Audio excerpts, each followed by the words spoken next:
Howdy, y'all. The 1990s. The 1990s were pretty much a wash for me as far as a buyer. Anyway, just coming off the 80s and all that Frank Miller, Alan Moore magnificence. As we got into the 90s,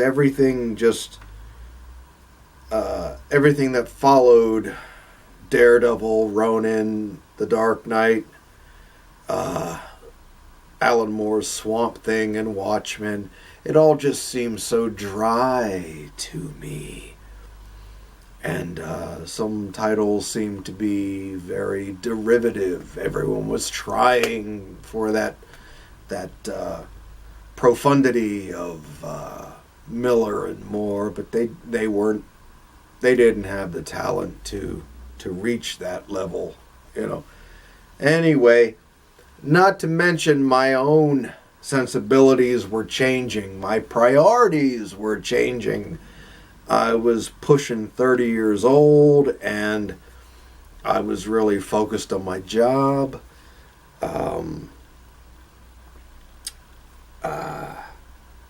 My social life, was greatly expanded as we got into adulthood. We had dinner parties and traveling and activities, that you don't have when you're a youngster. And I simply didn't have the time or didn't want to devote the time to comic book collecting anymore. And I began selling off the collection. I did this in 3 different ways. I advertised in my local newspaper, had a couple of guys come into the house and walk away with stacks and stacks and stacks of books. I also began advertising in the Comic Buyer's Guide, back in the classified ads, when you actually had to lay out, your ad so it would be photo ready for them. I made a couple of really nice ads. That was kind of what I was doing for a living at the time, that type of layout, and and I began selling at local Harrisburg, Pennsylvania shows, hauling all those boxes down there, and I had made a big board, to put up behind me and all that.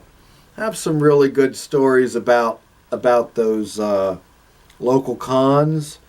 One is my buddy Tom went with me to one of those cons. And again, this was the early 90s, probably 92, 93. And Tom said to me, "John, I want to come out of this thing without a single book to carry." And I'll be damned if he didn't. Tom sold every single book he had. And I know that he had probably 2 or 3 long boxes anyway. And I'll be damned. We came out of there that day, and Tom had sold even the boxes themselves. He literally walked out of there like that. He walked out of there with nothing to carry. I love it. I've got a couple of books here, random books that I just happen to have sitting down here. And I'll show these while I speak. They're totally not related to the 90s, but just something to look at.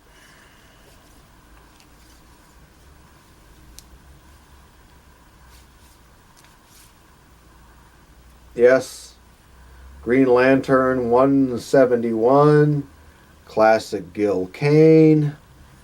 Yeah, Just happen to have them here.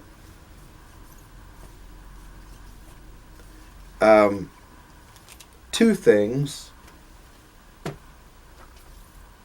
We've got different color strikes, right? This one is more yellow. This one is dark emerald green. You can see that, right? Isn't that a beauty, though? Yes. Beautiful book.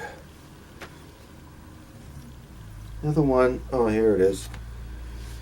Here's my copy with a Gil Kane signature.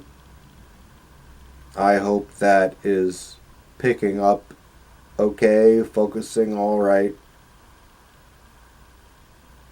Yes, we okay? Here's the certificate of authenticity for what it's worth. There you go. Anyway, I have a great story about selling at the local Harrisburg cons. Again, it was 92, 93. Those were the years, maybe into 94, where I actually set up at about 4, maybe 5 cons.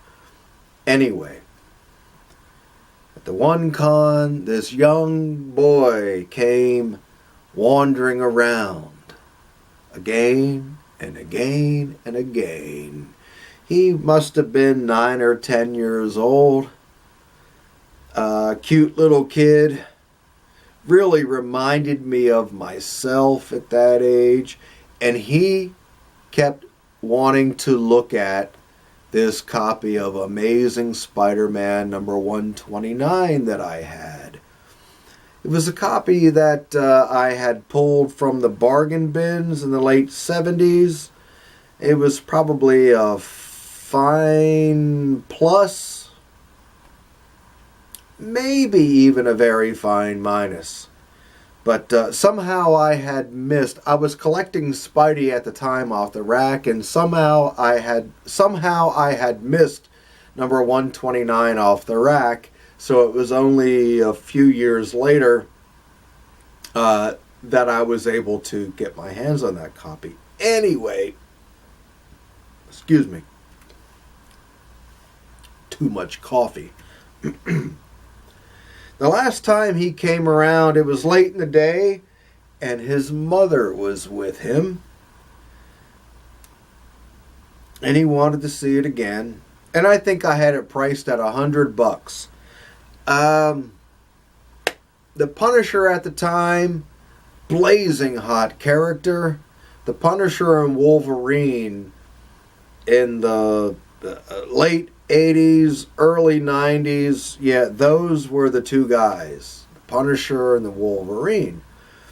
And I'm not even sure if the $100 price tag that I had put on it reflected a genuine kind of price at the time. This was pre-internet and pre-eBay and all that stuff, you know. But I think I had a $100 price tag on it. So when they came back around, that little boy and his mother came back around late in the afternoon, I said something like, "You really want that book, don't you?" Shook his head. I said, "Well, guess what? It's yours. You can have it. You can have that book." And he looked up at me, and his little eyes got about as big around as silver dollars. Not to mention his mother. She did the very same thing. And she said, "You're not serious, are you?" I said, "Yeah, I'm very serious. Yeah. Go ahead, young man. There's a book for you." And they were both just stunned, and the mother began reaching in her pocketbook, and she said, "Here, please, let me give you something for that. And I said, no, no, no, no, no. I insist. I want that little man to have that book. And I said, I was about his age when that book came out, and I know how much that's going to mean to him. I want him to have it. Well, the mother thanked me profusely. The little boy, his cheeks were flushed red and everything. He didn't even know what to say, but the mother said, well, what do you say to the nice man? And he looked up, and he actually had the book. He literally did kind of have it like this, and he said, thank you, thank you. My pleasure, young man. It's one of the great, great, great gifting stories of my life. I love to gift, and that's one of the biggies, actually. And I'm hoping all these years later, 20 plus years later, and that little boy is now in his 30s, I hope he's looking back and remembering that and telling that story to his friends, even all these years later. And if he's doing that, it makes it all worthwhile. Anyway, here's a short stack of romance books, Silver and Bronze Age books. HIPPY, this is for you, my man. So, again, the 90s, I wasn't collecting. Oh, I went to a local bookstore where they had a spinner rack, and I would still grab the occasional book with a Batman cover or Superman cover that I really liked. But that was really the extent of my collecting in the 90s. So I was at something of a standstill at the end of that decade. Little did I know that I would finally get internet access in March of 2000 and start selling books, auctioning books back in those days, on eBay. So just when you think, just when I thought, and just when you all think that I'm at a standstill in my collecting, good Lord, along comes eBay.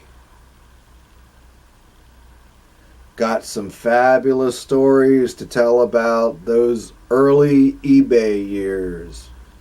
2000 to about 2004, I sold thousands of books. No joke. And you won't even believe the prices that I sold some of those just amazing books for. Those days were coinciding with the early years of slabbing. And by about mid-decade, certainly as we got into the second half of the decade, slabs were just tearing apart the price structure of collecting back issues. So, I will get into all that in the next chronology video.